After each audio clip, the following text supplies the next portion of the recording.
అందులో భాగంగా తెలుగు నేల కూడా ఏం మినహాయింపు కాదు. ఇక్కడ కూడా మహామహులు చాలా మంది ఉన్నారు, గొప్ప వ్యక్తులే చాలా మంది ఉన్నారు. జయసూర్య నాయుడు లాంటి వాళ్ళు ఇదే లెఫ్ట్ పార్టీకి భయంకరంగా బలంగా ఇదే తెలంగాణ నేల మీద నిలబడ్డారు. అలాగే ఇదే మన ఉస్మానియా యూనివర్సిటీ నుంచి జార్జి రెడ్డి ఆయన న్యూక్లియర్ సైన్స్లో గోల్డ్ మెడల్ అందుకున్న వ్యక్తి 25 ఏళ్లకే తన ప్రాణాలను పోగొట్టుకున్నారు. ఇలా రాడికల్ వ్యవస్థగా ఉస్మానియా యూనివర్సిటీ దగ్గర నుంచి దాదాపుగా దేశవ్యాప్తంగా ప్రపంచం దరిదాపుల్లోకి 25 ఏళ్ల వయసులోనే ఈ రాడికల్ ఉద్యమాన్ని తీసుకొని ఈ భావజాలంతో అలా వెళ్లిన వ్యక్తిని మట్టుబెట్టేశారు. ఆయన ప్రాణాలతో ఆడుకున్నారు. అలాగే ఆజాద్ ఇదే తెలంగాణలో ఇదే ఉస్మానియా యూనివర్సిటీలో ఇదే జార్జి రెడ్డి ఇచ్చిన నినాదం ఈ రాడికల్ ఫైర్, మావోయిజం, లెఫ్టిజం ఇవన్నీ పక్కన పెడితే ఒక పోరాట స్ఫూర్తి కోసం తానిచ్చిన నినాదం ఏంటో తెలుసా? ఈనాటికి అది బతికే ఉంది. అదేంటంటే జీనా హేతో మరణా సీకో, కదం కదం పర్ లడ్నా సీకో. నువ్వు బతకాలి అనుకుంటే చావుని జయించడం నేర్చుకో, గెలవాలనుకుంటే పోరాటం నేర్చుకో. ఈనాటికి కూడా ఆ నినాదం ప్రతి యువతలో ఉండాలి. దానికి రాడికల్గా ఉండాలి. గన్ను పట్టుకోవాలి, అడవుల్లోకి వెళ్లాల్సిన అవసరం లేదు.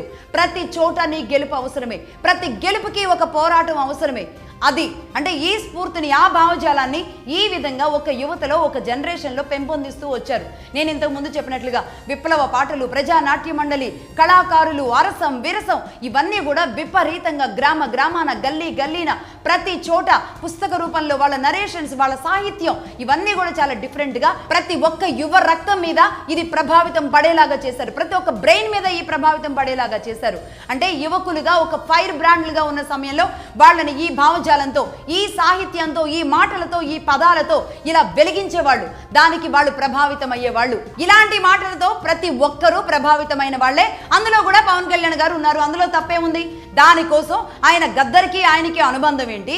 ఆయన సినిమాలలో ఎందుకు మొత్తం ఈ అడవుల బ్యాక్గ్రౌండ్ చూపిస్తూ ఉంటారు? చేగువేరా ఆయనకు ఆదర్శం అని ఎందుకు చెబుతారు? రీసెంట్ గా కూడా నేషనల్ ఛానల్కి ఇచ్చిన ఇంటర్వ్యూలో నేను మావోయిస్ట్ అవ్వాలి అనుకున్నాను అన్న విషయాన్ని ఆయన ఎందుకు చెబుతారు? అసలు అలాంటి ఆయన సనాతనిగా ఎలా మారుతారు అని మాట్లాడుతున్న వాళ్ళకి కనీసం బుద్ధి ఉండాలి, జ్ఞానం ఉండాలి.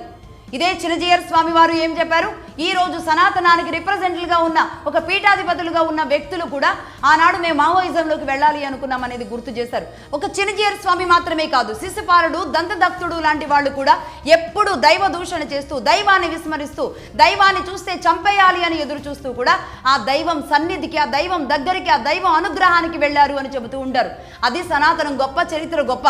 అదేవిధంగా రత్నాకరుడు అనే బోయేవాడు, ఈ పేరు చెబితే ఎవ్వరికీ అర్థం కాదు. ఆయనే మహర్షి వాల్మీకి రామాయణాన్ని ఈ రోజు ప్రపంచానికి అందించిన మహానుభావుడు.